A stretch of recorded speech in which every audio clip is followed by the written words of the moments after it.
friends.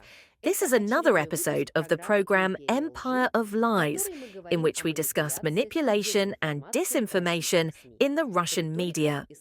The rhetoric of escalation, what television really says when it talks about war from threats to justifications. One of Solovyov's recurring ideas is to present the current conflict not as a local standoff between Kiev and Moscow, but as Russia's inclusion in a larger conflict with NATO and the West. This shifts the discussion to a different framework, no longer about recovering what was lost or resolving territorial disputes, but rather about preparing for a new, broader phase of confrontation. This logic justifies not only mobilization measures and the restructuring of industry for wartime purposes, but also the expansion of the list of legitimate targets, logistics, enemy energy, and previously taboo facilities. A parallel argument is being made. The West is behaving strategically, shamelessly. It is deliberately dragging Europe into a protracted war for the sake of defense economics and the redistribution of funds. This leads to several assertions. Europe is now the first line of defense. Its social and financial institutions are prone to routine war, and political elites benefit from its continuation. This view sets the tone. War is beneficial not only geopolitically, but also domestically in EU countries. America, from peacekeeper to manipulator. The presenters note the duality of the American position. On the one hand, there are public statements about a desire to end the conflict and a willingness to apply economic pressure. On the other, there are practical steps that are read in Russia as an attempt to shift military work onto the Europeans, while simultaneously maintaining influence through arms sales and restrictions on the energy market. In this version, Trump and the US administration are neither a direct patron of Ukraine nor a selfless peacemaker. At the right moment, they will become mediators, and at another, suppliers of weapons and pressure. Key conclusion: American tactics are seen as pragmatic and hemicentric. They benefit the US, but create the problem of transferring responsibility and risks to Europe. Listen, you piece of British shit.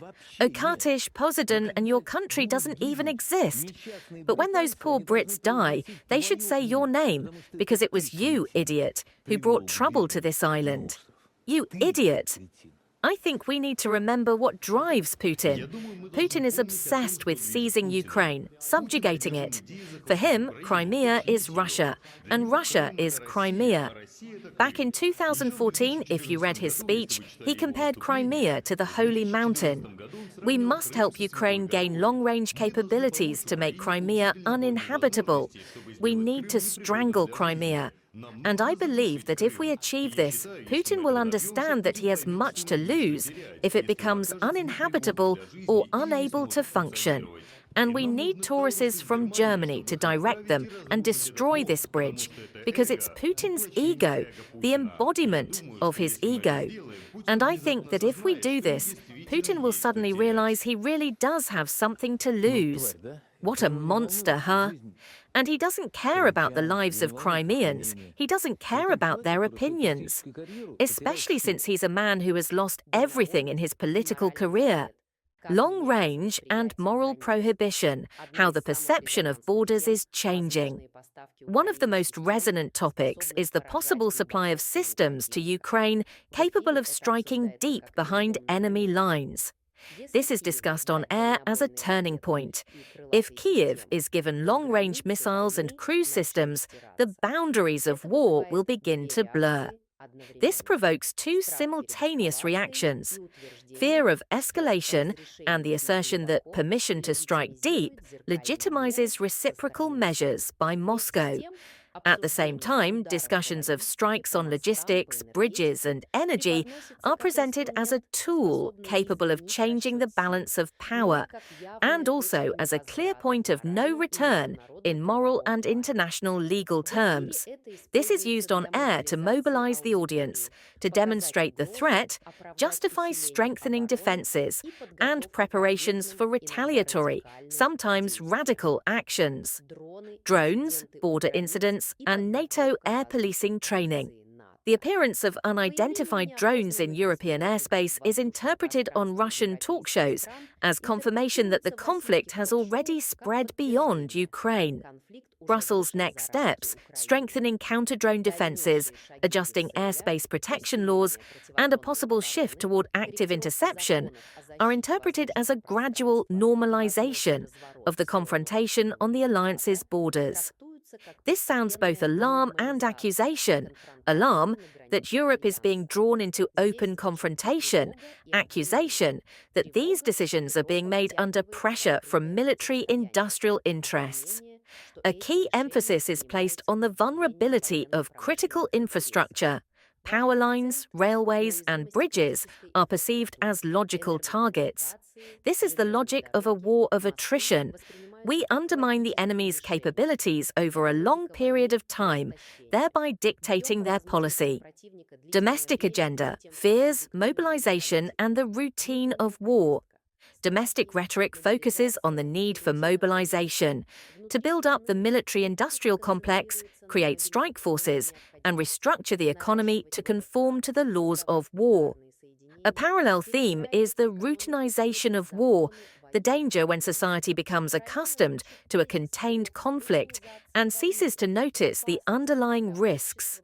This is a warning about a black swan, an unpredictable but catastrophic event capable of disrupting routine and leading to full-scale escalation. This narrative serves a dual function. It mobilizes and normalizes simultaneously. The speaker demands tough measures, but also asserts that we're already coping, that we're capable of holding out, and therefore the chosen course should be continued. What does this mean for external audiences and for politics in general? Such rhetoric shapes two important attitudes that influence the behavior of the parties. 1. Expectation of escalation. If significant actors publicly discuss transitioning to a new phase, then international policy begins to be shaped by this expectation. Sanctions, military supplies, exercises, air defense readiness, etc. 2. Justification of countermeasures. Emphasizing the legitimacy of strikes against the enemy's logistics and energy infrastructure creates an understanding in the listener. International norms are a subject of debate, not an absolute taboo. This lowers the threshold for retaliatory measures. Conclusion: why it's important to distinguish speech from position. Television broadcasts today are not only a source of information, but also a tool for shaping reality. When the studio talks about long-range capabilities, permanent war, drones on NATO borders, or reparations schemes, it's not just a factual report, it's a scenario of possible political steps. It's important to be able to read not only the words, but also the intentions behind them: mobilization, economic, and ideological. You've been on the program Empire of Lies. See you soon.